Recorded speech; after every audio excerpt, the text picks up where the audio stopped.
Non, jamais, non. Il a ses qualités. L'avenir, bah, je la vois déjà se qualifier pour la CAN et pour la Coupe du Monde, j'espère, parce qu'on attend depuis un long moment cette Coupe du Monde. Et je pense que le jour où on va se qualifier pour cette Coupe du Monde, on va vraiment basculer dans une autre dimension.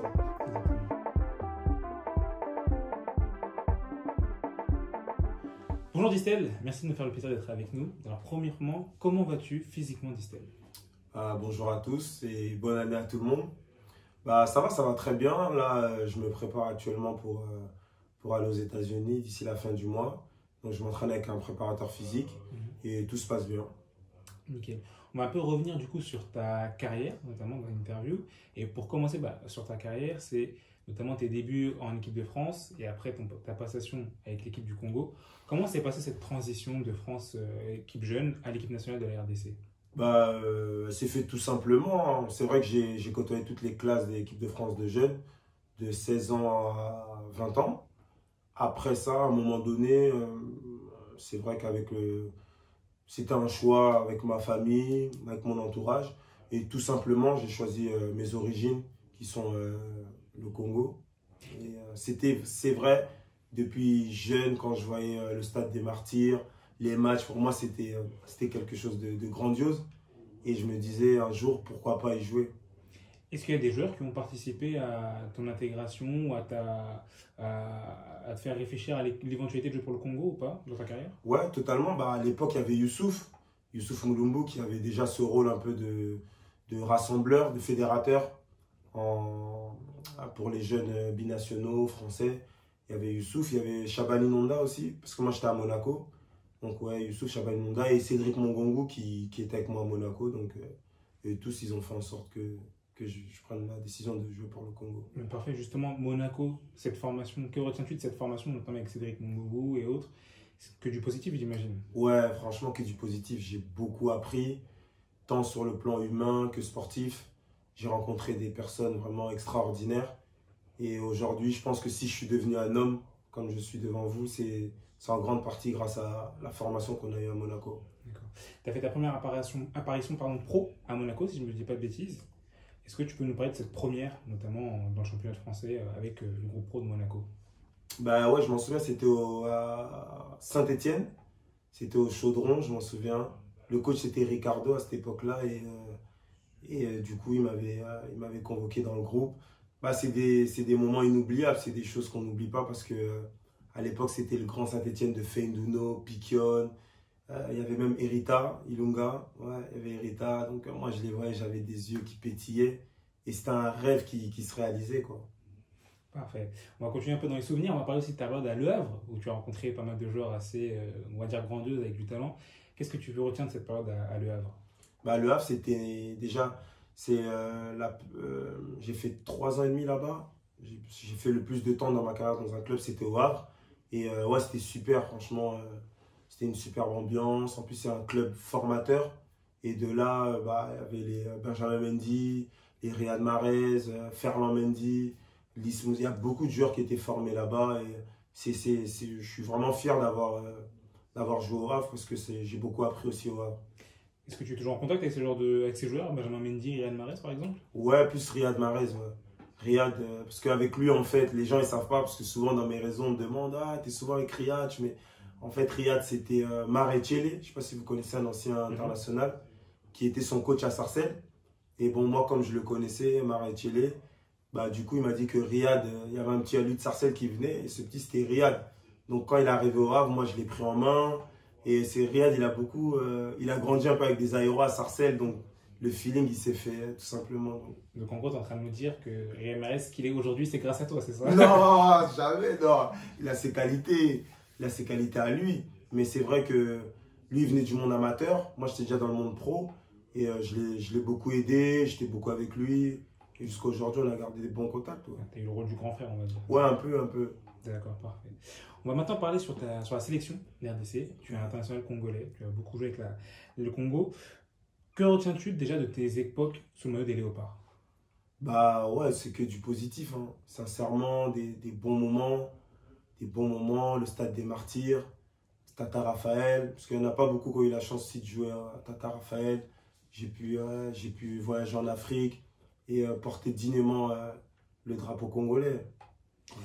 Alors, on sait que dans le passé, notamment quand tu jouais en sélection, c'était pas, entre guillemets, aussi facile qu'aujourd'hui, on va dire, niveau organisation, etc.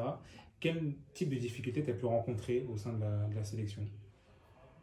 Bon, après, on va pas dire, ouais, en Afrique, c'est comme ça, mais après, on sait tous dans la logistique, il y avait un peu de retard. Mais au jour d'aujourd'hui, je vois à travers des amis qui sont toujours en sélection qu'il y a des efforts qui se font et petit à petit, à arriver à avoir une sélection vraiment digne de ce nom. Et, je pense que ça sera une bonne chose. D'accord. Et puis, ta dernière sélection on remonte à 2014, si je dis pas de bêtises. Ouais. Euh, pour avoir, moi, personnellement aussi vécu cette période où je suivais la sélection jusqu'à aujourd'hui, c'était assez brusque, la période où on t'a plus vu en équipe nationale. Toi, comment tu l'as vécu personnellement, bah, ce manque d'appel à la sélection et autres? Ouais, bah après, c'était à la CAN. Bon, j'avais fait tous les éliminatoires et au dernier moment, j'ai pas participé à la phase finale. C'était le choix de l'entraîneur. Bon, après, aujourd'hui, j'ai pris du recul sur tout ça, j'ai grandi. Et bon, c'est vrai que ça manque un peu. Ça manque un peu parce que quand tu goûtes aussi à cette ambiance, cette ferveur, c'est quelque chose qui reste dans ta tête. Mais maintenant, il faut avancer. Maintenant, aujourd'hui, j'ai signé aux États-Unis. J'ai une opportunité d'être toujours compétitif, d'être toujours, on va dire, un léopard. Donc voilà, pour moi, aujourd'hui, c'est donner le maximum avec mon club et après, on verra ce qui se passera. Parce que dans le foot, ça va vite, hein.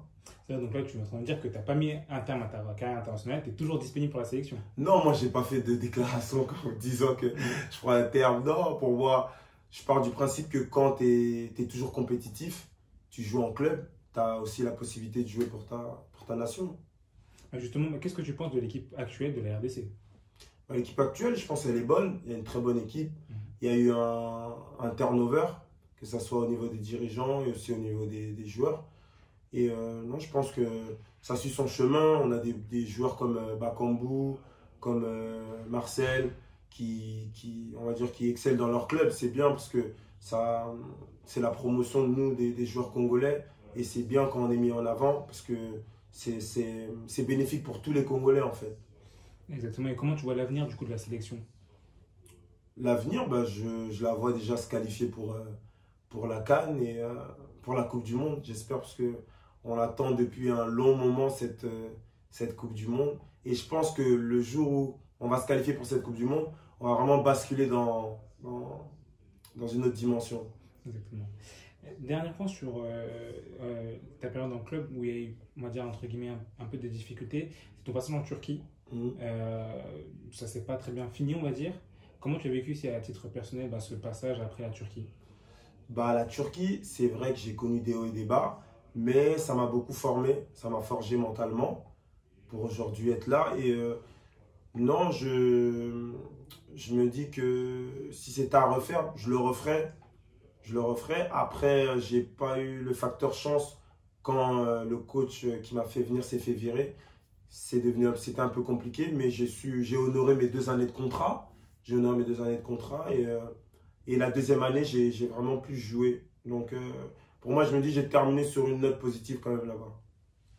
Aujourd'hui, à 30 ans, Distel, tu relèves un nouveau défi, les États-Unis. Qu'est-ce que tu attends de cette nouvelle expérience? Bah, j'attends de découvrir un nouveau pays, un nouveau championnat. Et surtout, c'est un projet familial. Parce que aujourd'hui, j'ai une femme, 2 enfants. C'était vraiment aussi pour leur permettre aussi de pouvoir vivre cette aventure avec moi et moi la vivre avec eux. Et on se dit qu'on a beaucoup à apprendre là-bas. Ça sera de nouveaux horizons pour nous, pour moi. Et je pense que c'est une très bonne chose. Tu as parlé de ta famille notamment. On sait que ta famille compte beaucoup pour toi, on voit notamment à travers les réseaux sociaux. Quel rôle et quelle place a ta famille aujourd'hui dans ta vie de tous les jours, que ce soit le mari, le footballeur et le père? Bah, toujours le même rôle, parce que ce soit le mari à la maison, je suis un père de famille, j'ai un autre rôle, c'est vrai, mais que ce soit quand je suis sur le terrain, ils sont toujours là pour me soutenir. Donc pour moi, le rôle qu'ils ont, c'est l'équilibre en fait, que ce soit à la maison ou sur le terrain, c'est l'équilibre. Et c'est cette balance-là qui fait que que tu restes plus stable, que tu te concentres, que tu penses au futur, ta reconversion, beaucoup de choses, quoi. Tu as une longue carrière quand même, Distel, déjà, à seulement 30 ans. Quel est ton plus beau souvenir dans ta carrière de footballeur? Mon plus beau souvenir. Ouh. Franchement, là, il faut que je réfléchisse. Je peux dire, ouais, le premier match officiel que j'ai fait avec la sélection, c'était contre la Libye. C'était au stade des Martyrs. Ouais, je suis rentré à la mi-temps. Je pense que ouais, cette image-là, elle reste dans ma tête. D'accord. Et à la fin de ta carrière, parce que c'est vrai qu'un jour, bah, malheureusement, ta carrière prendra fin, Et ouais. tu te vois toujours dans le milieu du foot ou dans un autre milieu, peut-être quelque chose de totalement différent? Bon, actuellement, c'est vrai que je prépare aussi ma reconversion. Je la vois plus dans le milieu du foot. Maintenant, il faut voir, on verra par rapport déjà à la fin de mon contrat aux États-Unis, quand est-ce que mon contrat terminera, quand est-ce que je vais arrêter le foot. Peut-être qu'aux États-Unis aussi, parce que dans le contrat, j'ai aussi une opportunité de pouvoir commencer mes diplômes d'entraîneur. Donc, il y a une reconversion qui va avec. Donc, je vais voir un peu, je commence à m'orienter sans non plus me mettre trop de pression, mais c'est vrai que j'y pense. J'y pense parce que souvent, les footballeurs, ça va vite. Tu joues et tu t'arrêtes. Des fois, ça s'arrête brusquement pour une descente, peut-être une perte de licence, plein de paramètres. Et il faut être prêt. Et à un moment donné, je l'ai un peu subi après le retour de la Turquie.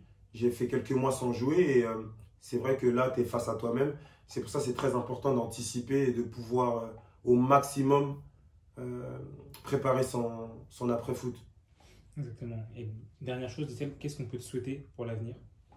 Qu'est-ce qu'on veut me souhaiter? Bah, que du bonheur, la santé, c'est le plus important, la santé et la joie de vivre, hein. Parce que moi, je pars du principe que dans la vie, il faut profiter. Faut profiter, faut être bien avec les gens. J'aime la vie, j'aime vivre, j'aime les gens et voilà. Pour moi, je suis tout simplement quoi. D'accord. En tout cas, Distel, on te remercie énormément de nous accorder ton temps. On te souhaite également bah, un bon voyage Ok, aux merci. États-Unis et bon début de saison avec ton nouveau club d'El Paso. Merci beaucoup, c'est top.